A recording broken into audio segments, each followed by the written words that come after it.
അസ്സലാമു അലൈക്കും വറഹ്മത്തുള്ളാഹി വബറകാതുഹു. ബിസ്മില്ലാഹിർ റഹ്മാനിർ റഹീം. അസ്സലാത്തു വസ്സലാമു അലാ അഷ്റഫിൽ മുർസലീൻ വ ആലി കുല്ലിൻ വസ്സഹാബത്തി അജ്മഈൻ. അമ്മാ ബഅദ്. ഇന്നലെ നമ്മൾ സൈനുദ്ദീൻ മഖ്ദൂം തങ്ങളെ പരിചയപ്പെടുത്തുകയാണ് ചെയ്തത്. നമുക്കറിയാം, വലിയ സൈനുദ്ദീൻ മഖ്ദൂം എന്ന പേരിൽ അറിയപ്പെടുന്ന സൈനുദ്ദീൻ മഖ്ദൂം ഒന്നാമനാണ് മങ്കൂസ് മൗലിദ് രചിച്ചത്. മഹാനവറുടെ പൂർണ്ണനാമം അബൂ യഹ്യ സൈനുദ്ദീൻ ഇബ്നു അലി ഇബ്നു അഹ്മദുൽ മഅബരി ഷാഫിഈ എന്ന പേരിലാണ് മഹാനവറുകൾ അറിയപ്പെടുന്നത്.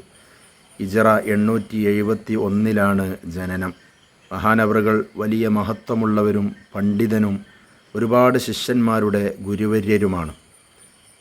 1000ഓളം വർഷം പഴക്കമുള്ള ഹുജ്ജത്തുൽ ഇസ്ലാം അബൂ ഹാമിദുൽ ഗസാലി റളിയല്ലാഹു അൻഹു രചന നടത്തിയ സുബ്ഹാന മൗലിദിൽ നിന്നും മറ്റു ചില മൗലിദുകളിൽ നിന്നും ചുരുക്കി രചിച്ചതാണ് മങ്കൂസ് മൗലിദ്. അതുകൊണ്ടാണ് മൻകൂസ് എന്ന പേര് വന്നത്. മങ്കൂസ് എന്ന് പറഞ്ഞാൽ ചുരുക്കപ്പെട്ടതാണ് എന്നാണ് അതിൻ്റെ അർത്ഥം. ഇനി മങ്കൂസ് മൗലിദിൻ്റെ രചനാ പശ്ചാത്തലം എന്തായിരുന്നു? സൈനുദ്ദീൻ മഖ്ദൂം റളിയല്ലാഹുവിൻ്റെ സേവന മണ്ഡലമായ പൊന്നാനിയിലും പരിസരത്തും കോളറ രോഗം വ്യാപിച്ചു. ജനങ്ങൾ തുടരെയായി മരിച്ചു വീഴാൻ തുടങ്ങി. മയ്യത്തുകളുടെ ആധിക്യം കാരണം സംസ്കരണ പ്രവർത്തികൾ ചെയ്യാൻ പറ്റാത്ത ഒരവസ്ഥയായി. ഓരോ മണിക്കൂറിലും നിരവധി ആളുകൾ മരിക്കുന്നു.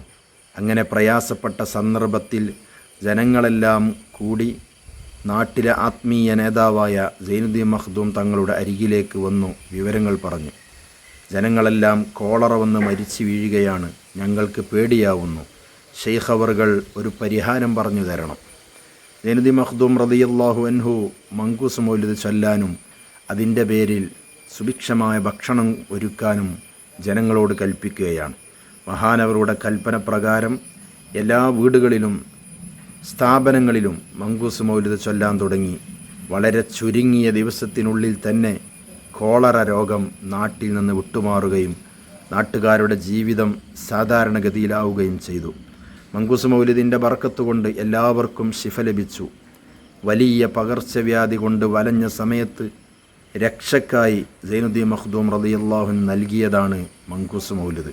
ഹിജ്റ 928 ശഅബാൻ 16 ഷെയ്ഖ് സൈനുദ്ദീൻ മഖ്ദൂം തങ്ങൾ ഈ ലോകത്തോട് വിട പറഞ്ഞു. പൊന്നാനി പള്ളിയിലാണ് മഹാനുഭാവൻ അന്തി ഉറങ്ങുന്നത്. മങ്കൂസ് മൗലിദ് പതിവാക്കുന്നതിലൂടെ രോഗശമനവും കുടുംബത്തിൽ സന്തോഷവും സമാധാനവും കൈവരുന്നു.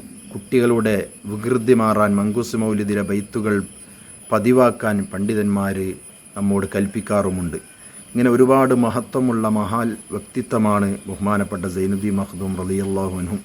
ആ മഹാനവറുകളാണ് മങ്കൂസ് മൗലിദ് രചന നടത്തിയതും നമ്മോട് ചൊല്ലാൻ കൽപ്പിച്ചതും.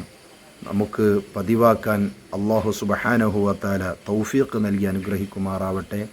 ഇൻഷാ അല്ലാഹ് ഇനി നാളെ മുതൽ മങ്കൂസ് മൗലിദിൻ്റെ ഹദീസുകൾ വായിച്ച് അതിൻ്റെ അർത്ഥം അവതരിപ്പിക്കുകയാണ്. എല്ലാവരും ഈ ക്ലാസ്സുകൾ കേൾക്കുകയും ജീവിതത്തിൽ പകർത്തുകയും ചെയ്യണമെന്ന് ഓർമ്മപ്പെടുത്തുന്നു. അല്ലാഹു സുബ്ഹാനഹു വ തആല നമുക്ക് ഇഹലോക വിജയം നൽകി അനുഗ്രഹിക്കുമാറാവട്ടെ. അസ്സലാമു അലൈക്കും വറഹ്മത്തുള്ളാഹി വബറകാതുഹു.